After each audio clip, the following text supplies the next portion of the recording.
I was at when Pearl Harbor went off.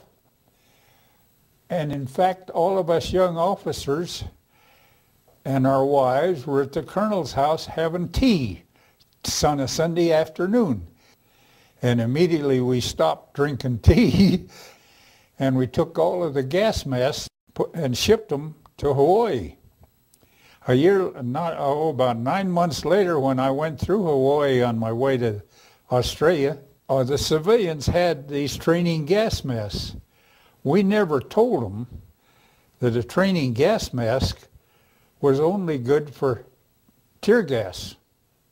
It wasn't good for any poison gases, but that made them think that the military was taking care of them. So they were walking around with gas masks on their thing. So basically, I was having tea with the colonel on Sunday afternoon during Pearl Harbor. There was one time when the captain had a walkie-talkie in his hand, and when we put our heads close together while he was pointing out something ahead of us, the radio antenna was just clicking off one or the other of our helmets. Our helmets were that close together.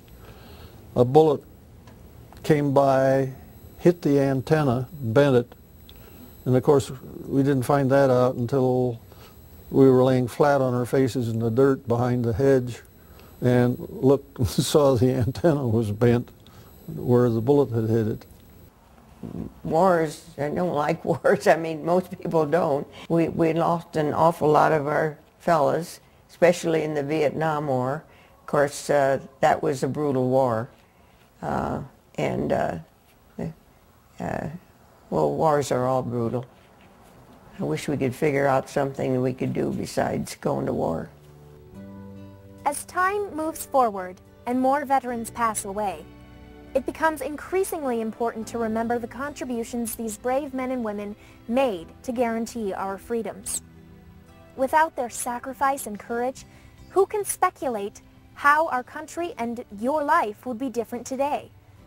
Many generations of Americans have answered our country's call. On this important day of reflection, I ask you this: how are you giving back to your country, in your community, within your family?